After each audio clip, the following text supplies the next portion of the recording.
Donc, concernant le contenu du rouleau de Paris numéro 4, il est encore prématuré d'en dire quelque chose de sérieux. Parce que ce que nous avons sous les yeux, ce sont des images produites par l'intelligence artificielle. Ce ne sont absolument pas les lettres même du manuscrit, du papyrus. Il faut comprendre que ce sont des nuages de points d'encre qui sont, par l'intelligence artificielle, recouverts, si l'on veut, de formes de lettres grecques compatibles. Là aussi, il peut y avoir des erreurs, des artefacts. Nous nous trouvons, nous papyrologues, habitués à travailler soit avec un microscope binoculaire sur les originaux carbonisés qui sont soit à Naples, soit à Paris. Il y en a aussi un peu en Grande-Bretagne, au British Museum en particulier, où le travail sur les images dites multispectrales, qui sont en fait des images infrarouges, parfois à des longueurs d'onde différentes, c'est simplement cela qui fait qu'on les a appelées multispectrales. Et là, nous nous trouvons devant quelque chose de tout à fait nouveau, c'est-à-dire que la machine nous donne une interprétation des points d'encre qui ont été détectés sur le support. Il est bien évident qu'il faut toujours retourner voir l'original pour éviter d'être victime justement de fibres qu'on a pu prendre pour des traces de lettres, de trous qu'on a pu prendre aussi pour des traces d'encre, de pliures, de cassures qui ne sont pas nécessairement visibles sur une image en 2 dimensions. Et nous avons déjà rencontré sur ces 15 demi-colonnes au moins 2 endroits lisibles où la machine ne nous donne pas satisfaction. Un endroit, on lit très bien un kappa, on ne lit pas bien la lettre qui suit, mais ensuite on lit très bien un tau et un alpha. Ça ne peut être en grec comme séquence que kata. Or, la deuxième lettre derrière le kappa donne l'impression d'être un arrondi non fermé, comme ce que nous appelons nous, un sigma lunaire. Pas le sigma en Z, mais le sigma arrondi. Et si on se fie aveuglément à ce que nous donne la machine, on lit un sigma qui n'est pas possible. Ça, c'est absolument certain. Il y a un autre cas aussi. On réussit à lire l'adjectif thaumation, qui veut dire merveilleux, admirable, etc.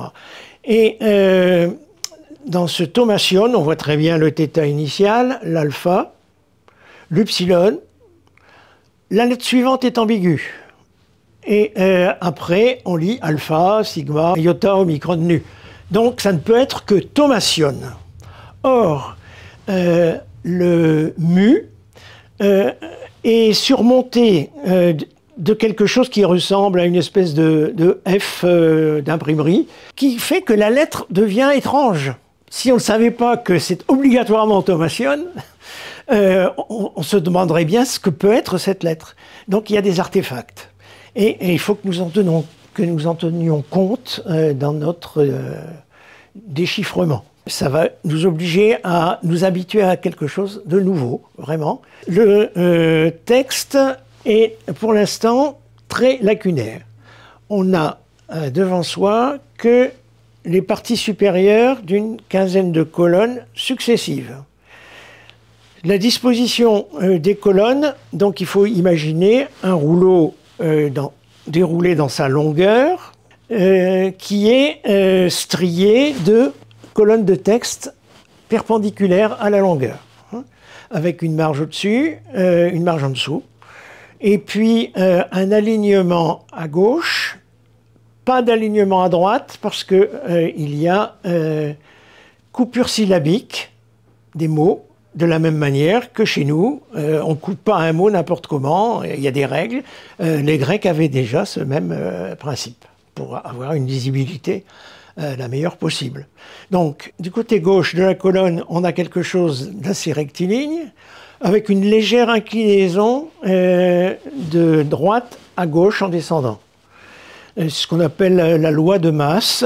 Cette fameuse loi de masse prétend que le scribe, naturellement, a tendance à descendre en partant légèrement de plus en plus sur la gauche.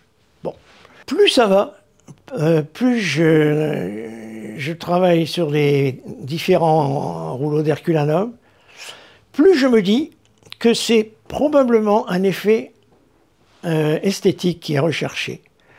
Parce que des colonnes perpendiculaires par rapport à un rouleau, certes c'est clair, mais c'est pas très élégant.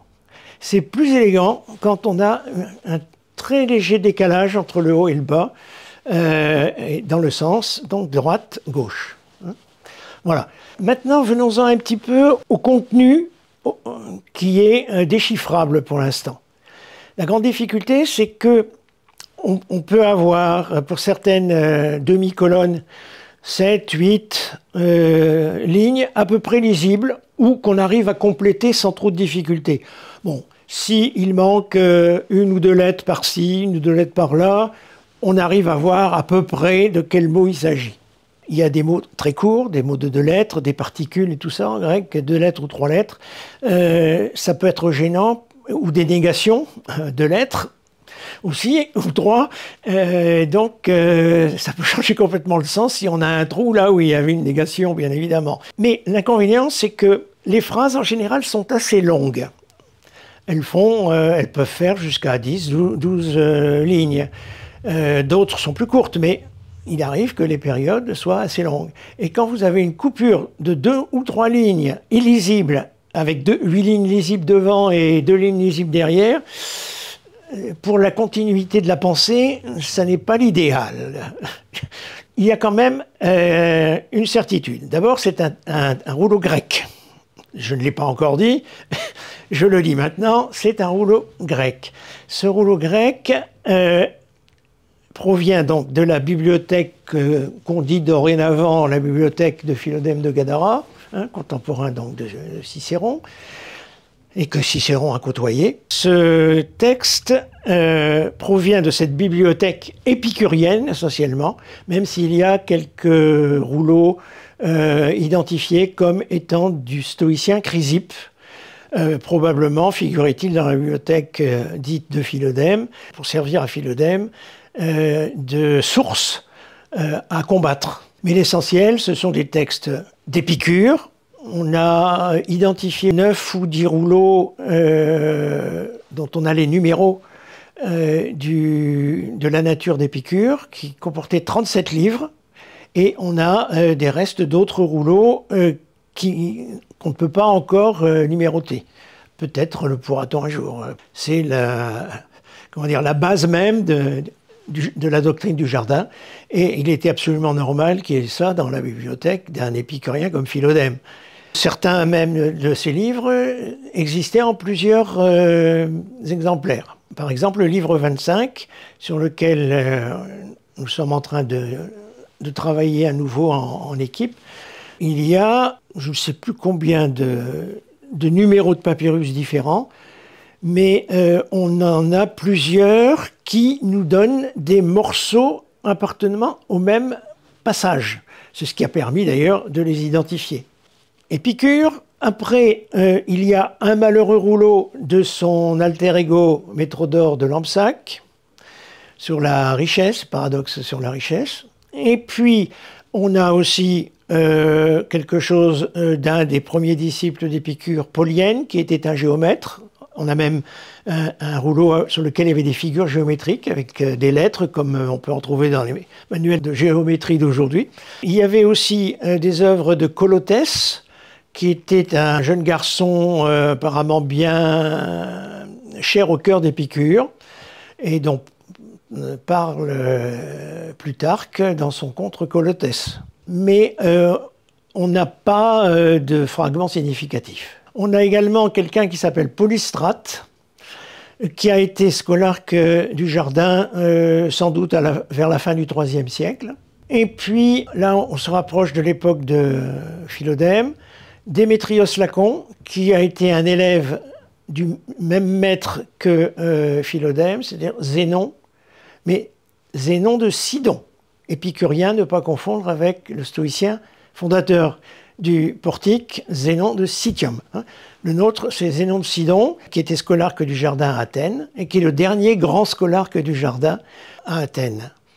Et Philodème, dont on est à peu près sûr maintenant que c'est la bibliothèque qu'on a retrouvée à Herculanum, eh bien Philodème a lui-même produit de très nombreux ouvrages sur des thèmes extrêmement variés, peu de thèmes de physique, mais surtout des thèmes d'ordre éthique ou esthétique, ou théologique, et même de sémiotique. Philodème nous a laissé, on a retrouvé dans sa bibliothèque la fin de ce qu'on a appelé en latin De Signis, et qui est l'un des très rares ouvrages de l'Antiquité qui nous soit parvenu, justement sur le système des phénomènes et des inférences à partir des signes. Donc quelques-unes des thématiques chères à Philodème, qui était en même temps un très fin psychologue et qui a composé une somme intitulée sur les vices et les vertus opposées, qui est donc une réflexion d'éthique, bien évidemment, mais en même temps une espèce de catalogue de type psychologique sur les différents personnages qu'il considère comme vicieux. Et avec un sens de la psychologie qui est très troublant pour nous, parce que c'est d'une extrême finesse.